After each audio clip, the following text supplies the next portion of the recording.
Imagine করো যে তোমার বাবা এসে তোমাকে বোঝাচ্ছে যে যা হোক করে ওই জিনিসটাকে তোমাকে ইগনোর করতেই হবে, কারণ ইগনোর করলে ওই জিনিসটা ওখান থেকে চলে যাবে। তারপরে ধরো যে তোমার ফ্যামিলি এবং তোমরা সবাই মিলে একসাথে ডিনার করছো এবং তোমার বাবা তোমাদের প্রত্যেককেই বোঝাচ্ছে যে ওই জিনিসটাকে যা হোক করে তোমাদেরকে ইগনোর করতে হবে। এই যেমন তোমরা ধরো কিছুই জানো না যে আশেপাশে তোমাদের কি হচ্ছে বা কি আছে, প্রতিদিনের মতোই তোমাদেরকে নর্মাল বিহেভ করতে হবে, কারণ তোমাদের বাড়িতে একটা ভূত আছে। আর ওই ভূতটাকে তোমরা যদি সবাই ইগনোর করতে পারো তাহলে ওই ভূতটা ওখান থেকে চলে যাবে এবং তোমরা প্রত্যেকেই ওই ভূতটাকে ফিল করতে পারছো যে তোমাদের কাছেই আছে এবং তুমি একটি স্টিলের চামচ নিয়ে ওই ভূতটাকে দেখার চেষ্টা করছো এবং তুমি ভূতটাকে দেখতেও পাচ্ছ। অনেক ভয়ানক এবং ডেঞ্জারাস একটি দেখতে ভূত আপনার পাশে বসে থাকা আপনার বোনের গায়ের উপর ওই ভূতটা হাত দিচ্ছে এবং সেটা আপনি দেখতেও পাচ্ছেন। কিন্তু আপনার বাবার কথায় আপনাকে নর্মাল ভিউ করতে হবে, আপনাকে ভয় পেলে মোটেও চলবে না। এবং তোমার বোন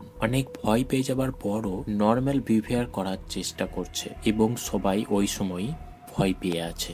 আর ঠিক ওই সময় আপনার বাড়িতে একটি অ্যালার্ম বাজে আর তখনই তোমার মা দরওয়াজা খুলতে গেছে আর তারপরেই যা ঘটে সেটা আপনি কল্পনাও করতে পারবেন না।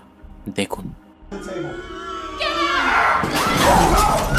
এই শর্ট ফিল্মটার নাম ছিল ইগনোর ইট। আপনি এটা ইউটিউবে গিয়েও দেখতে পারেন এবং সবের শেষে কি হয়েছে কমেন্টে কিন্তু অবশ্যই জানাবেন। Thank you for watching this.